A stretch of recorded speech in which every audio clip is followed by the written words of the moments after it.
Hey, what's up? I'm KBHD here, and yes, this is the Nothing phone. The first phone from the startup that gave us the Nothing Ear One earbuds in 2021. A big step into establishing their own ecosystem that they're building, and it looks familiar, but also very different. So we live in an age right now where so many of the top phones, the most popular phones, are designed to appeal to the masses. That's the point of them. And so they all end up kind of looking basically the same.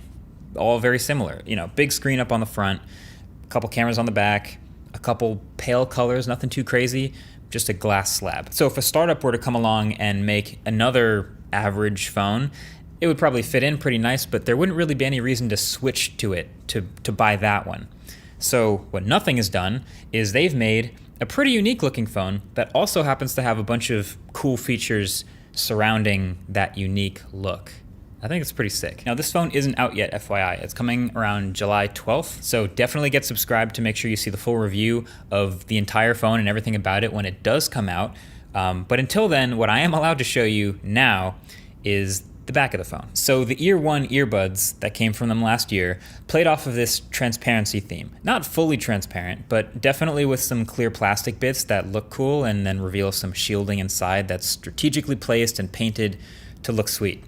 That's kind of the look this phone also has going on too, but the way that really stands out is with these lights on the back. So the phone has what I would basically call the ultimate notification LED. So the notification LED on the back of a phone has been a dying breed lately. You don't see them very much, but when you do, which is rare, it's so nice to just have like a subtle little glowing LED that just tells you what's going on. You can tell if you have a new phone call or text message or a new tweet. And this is a sort of a exaggerated all-out version of that. So there are just over 900 LEDs making up a pattern across the whole back of this phone, around the dual cameras, around the wireless charging pad in the middle, and then some stripes up into the corner, and then down by the charging port at the bottom. And they do a great job frosting over them. So the glow really cleanly appears as just a solid continuous light bar. So they call it the Glyph interface, and it has a bunch of real functionality. So first of all, it does light up and pulse for your notifications. It will also light up and glow when you're wireless charging or reverse wireless charging, which is neat.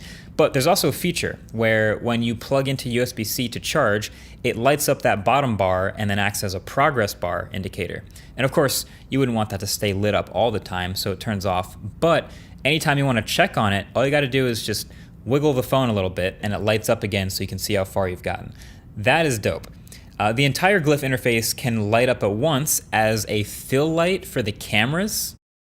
These are pretty bright LEDs. Normally, some lights on the back of a phone I wouldn't say make much of a difference, but for some sort of close-up subjects or in darker rooms, this can actually make a difference versus the normal flash that's also on the back of the phone. Plus, there is a blinking red light on the back here, which is a recording indicator for when you're recording videos. And then Nothing has built an entire user interface into the settings that let you control exactly how the lights work when they turn on and what they light up for. So the most impressive part, to me, for sure, is there are 10 built-in ringtones. And you might not use ringtones that much, but these are cool. They each have a light pattern that lights up to perfectly match the ringtone. And so then you can pair ringtones with certain contacts. So when you see a certain light pattern, even when the phone is muted, you know who's calling you just by looking at it.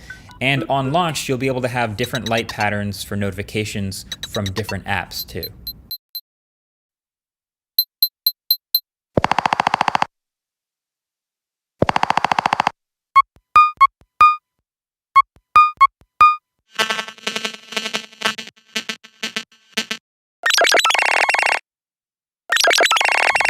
I imagine they can add more stuff like this through software updates over time, but that is a really interesting, actually new feature in a smartphone. We don't see that very often, so that's pretty cool. Now, whether it'll be enough to actually get people to buy the phone, or whether it impresses people who would usually put a case on their phone anyway, that we'll have to wait until launch to see.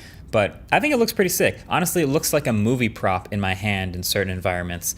Plus, I'm sure there's a clear case coming from Nothing. I think now that there's like renders floating out there, the most common description I've seen of the look of this phone is like, oh, it just looks like an iPhone 12 with a transparent back, which Sure, you know, with the dual cameras and the general shape, you could reduce it to that if you want to, but also that's pretty cool, actually. But actually, for what it's worth, a clear-backed iPhone 12 would look like this, which is a little bit different. So love it or hate it, Nothing's phone looks kind of different. So no matter what happens with the rest of the phone, mission accomplished there. I guess the question we're left with at this point is, does this work?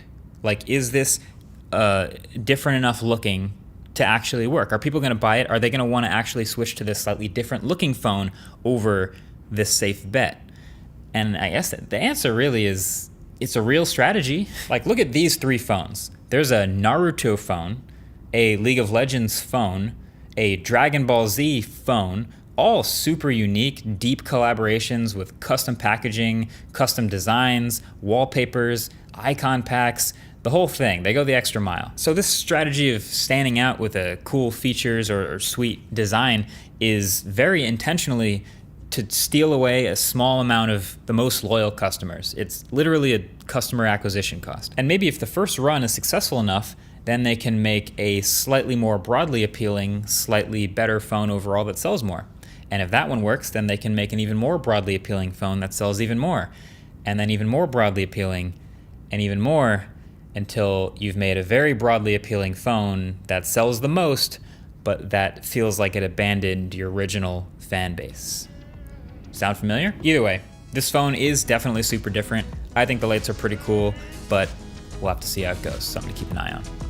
Thanks for watching. Catch you guys in the next one. Peace.